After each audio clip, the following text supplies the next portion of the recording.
Miss Lindsay again. Welcome to this channel. This channel talks about motivations and insights. If you like videos like this, then you can subscribe to this channel. I-click mo na rin ang notification bell para ma-update ka sa mga bagong videos na i-upload ko. If you are interested in this video, then stay tuned.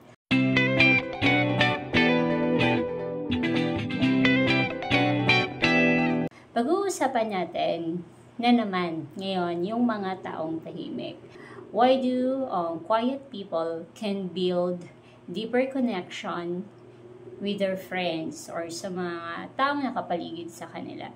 So, number one is they are loyal. Bago kanila magiging kaibigan talaga, para pagkatiwalaan nila, kumbaga, dadaan ka muna sa screening. Pagka-loyalty kasi ang pag-uusapan, kadalasan talaga na loyal sa mga, or loyal sa isang friendship, is itong mga taong tahimik. It's because they are loyal.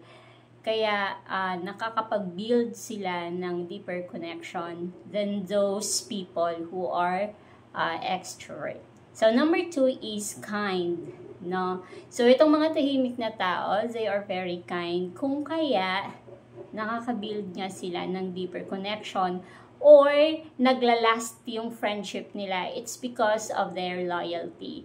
Also, these quiet people also, hindi naman nila pinagsisiksikan yung sarili nila sa isang friendship kung alam naman nila na in the first place is hindi na sila mahalaga sa isang tao.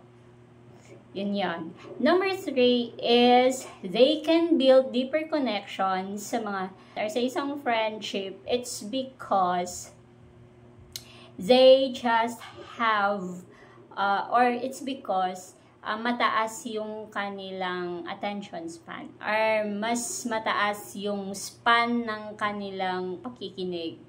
Mas nakikinig sila kaysa yung nagsasalita. Yun. So, kaya sila nakabuild ng deeper connection kasi nga mahilig sila or marunong silang makinig sa isang tao. Hindi yung sila lang yung laging pakinggan, hindi sila ganon. Kasi nga, 'di ba, matipid sila magsalita. So, nagiging madaldal naman sila doon lang sa mga tao na komportable sila at alam nilang mapagkatiwalaan. Sinasabi ko nga na ang mga tahimik na tao, bago ka pa nila magiging close, dumaan ka muna sa screening nila. Yun lang yun.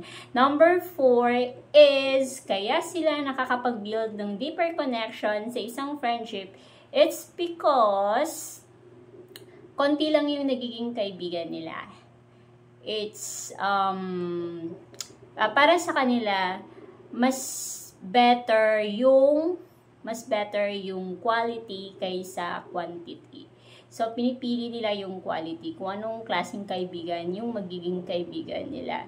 So, although hindi naman sinasabi na porket pinipili nila yung magiging totoong kaibigan nila, is aayawan na nila yung mga taong hindi nila gusto. Of course, makikisama din naman sila. Pero, syempre, sa lahat ng mga taong pinakikisamahan nila, meron talaga sila isa or dalawang kaibigan na pinagkakatiwalaan.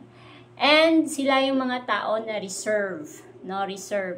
Kung kaya, dahil nga reserve sila, mapagkakatiwalaan talaga sila. Sila yung mga tao na hindi basta-basta magbitaw ng sikreto. Sila yung mga taong may tinatawag na integrity. So, dahil nga they have a small friends lang or they just have 1 or 2 friends, no?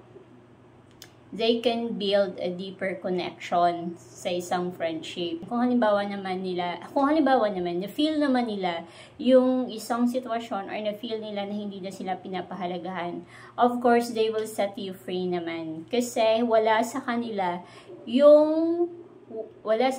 yung ugali na ipagsiksikan yung sarili nila sa isang friendship na alam nila na hindi na sila belong.